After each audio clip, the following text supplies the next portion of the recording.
Hey guys, this is Dave with Audio In, and I have here the SIMGOT Ea1000 Fermat and the Ea500 LM, and I'm going to review both of these, but to be honest, when I received these, I was a little more excited about the Ea1000 than I was the Ea500 because this price point is so competitive right now. And I recently released the review of the Tanchjim Origin and did a bunch of comparisons, but stopped short of doing an in-depth comparison with the Ea1000 Fermat because I wanted to save that for this full review. Well, here we are.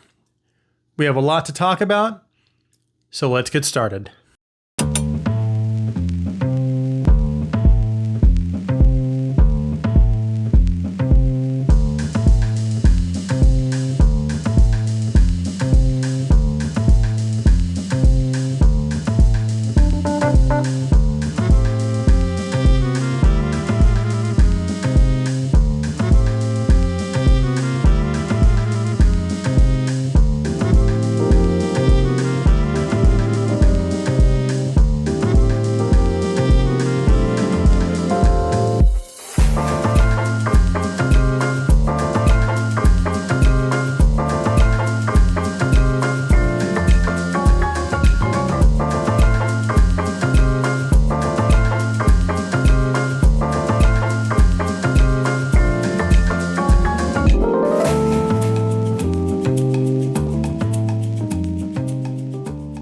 So on the table is everything that is included with the Ea1000 Fermat and Ea500 LM. They both come with the IEMs and cables, of course. They also both come with a case and ear tips, and both sets also include different switchable tuning nozzles. And as for the price, specifications, and design, the Ea1000 Fermat is priced at $219 and the Ea500 LM is priced at $89. These are both dynamic driver sets and both use all metal shells.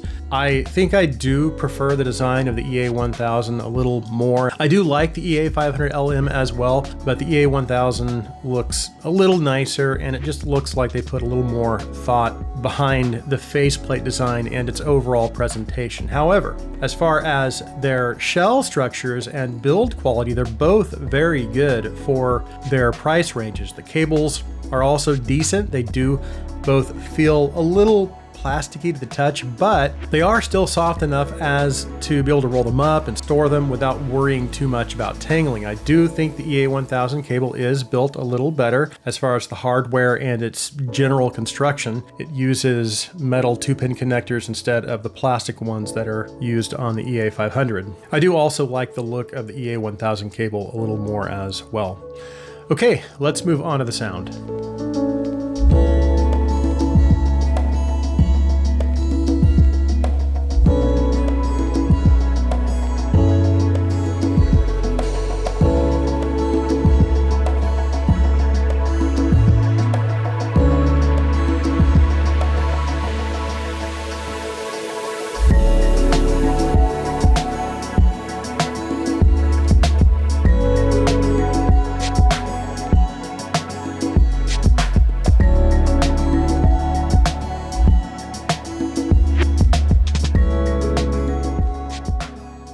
So both of these IEMs take pretty similar tuning approaches in that they're both V-shaped, but on paper they also graph very similarly. That being said, there are some differences, but I want to go over the tuning nozzles first and then we'll circle back to that. So the Ea1000 has 3 tuning options. The brass filter is the most upper mid forward and it has the least amount of bass of the 3. The black also has about the same amount of upper mid-range energy as the brass but adds a touch more bass. And then finally we have the red O-ring filter, which reduces that upper mid-range energy further and adds even more bass. And this is the nozzle I actually liked the best and did the majority of my testing and comparisons with. The Ea500 LM also has 3 tuning filters, and the black O-ring filter has the most upper mid-range energy and the least amount of bass. The red O-ring filter reduces that upper mid-range energy a little bit and adds just a little more bass, and then the brass filter tames the upper mids even further and adds even more bass. So the brass nozzle was the most balanced of the three, and it fit my preferences the closest, and that was the filter I used for most of my listening and testing. But let's jump back over to the Ea1000 Fermat. Its general sound presentation leans a little more V-shaped. So we have an emphasis on bass, upper mids, and treble, with the mids being slightly recessed. And again, this is with the red O-ring nozzle, and I think they did a really good job. There's not too much emphasis on the bass and treble. It's relatively easy to listen to, and I think most buyers will find that it's pretty versatile with different genres. So in terms of its tuning, it's a polite but still kind of fun V-shape, and it's done well in my opinion. It's also fairly balanced, so vocals and instruments have good energy, but I don't think they necessarily dominate the mix. And then on the low end, there's also good bass and sub-bass energy and decent dynamics, which complements the rest of the tuning nicely. It does have some extra energy in the low mids, however, which does bring some heft and warmth to male vocals and some instruments, but it also introduces a little bit of bass bleed in the mids, which affects the mid-range clarity. But the area that I felt had the most issues with the Ea1000 Fermat was in the treble, because first, there's just a little too much lower treble energy and not enough upper treble energy. And what that resulted in for me was cymbals and some higher stringed instruments sound a little unnatural. And while the detail levels were really good, there was just something about the treble that sounded off. Now, what I mean by it not having enough upper treble energy, it does have a pretty decent amount of air and shimmer. So that's not missing, and that's good. But I think what's happening is that there's just a tad too much lower treble energy, and there's not enough upper treble energy to kind of offset that. And I think that might be what is contributing to some of the unnaturalness that I'm picking up on. As far as its technical performance, its soundstage, imaging, and separation are decent. It's about on par with many of the other sets in this price range that I've tried. Okay, let's go ahead and switch over to the Ea500. Now, again, my preferred nozzle was the brass nozzle because it was the most balanced and it came closest to what I feel was just a good V-shaped signature. And like the Ea1000 Fermat, I think many consumers will find this to be just an overall easy set to like. Now, I had mentioned some differences between the Ea500 LM and Ea1000. Most of those differences are in the bass and upper mid-range energy. The Ea500 LM has more of both basically. So it has a little more bass and better bass extension, and there is also a little more upper mid-range and treble energy. So its presentation is just a little more energetic and maybe a little less polite than the Ea1000, which is great if you are looking for a funner and more engaging set.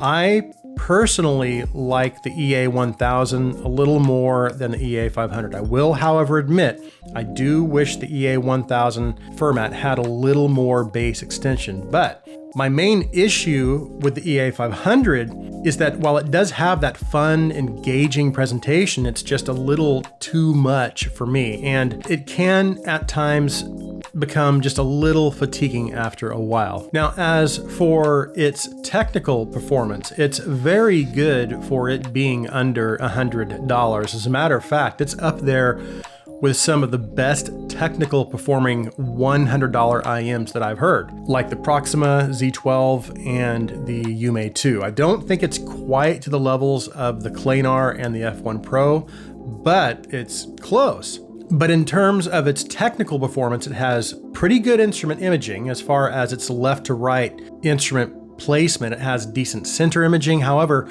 the forward depth is a little more on the intimate side.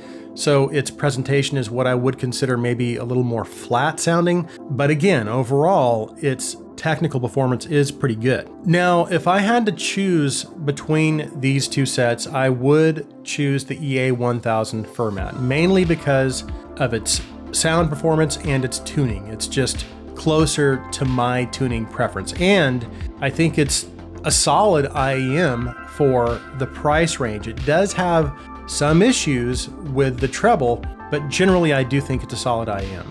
Now, as for where the EA1000 stands in terms of the competition, of course, I recently reviewed the Tanchjim Origin, and I felt it was the best dynamic driver IEM I had heard under $300. But I also thought that the Origin was outclassed in terms of tuning by the Chopin and the Performer 5. And I do think that's also the case with the EA1000 Fermat. I think both the Chopin and Performer 5 just fit my personal tuning preference a little more. And I also don't feel like the Ea1000 Fermat can compete with either of those on a technical level. Now, as far as whether or not I feel the Ea1000 Fermat can compete with the Origin, in terms of its technical performance, it's close, but I still think the Origin is giving me just a little more detail, a slightly more open presentation, and it's just not as congested. I also feel like it's more natural sounding and is tuned closer to my preference.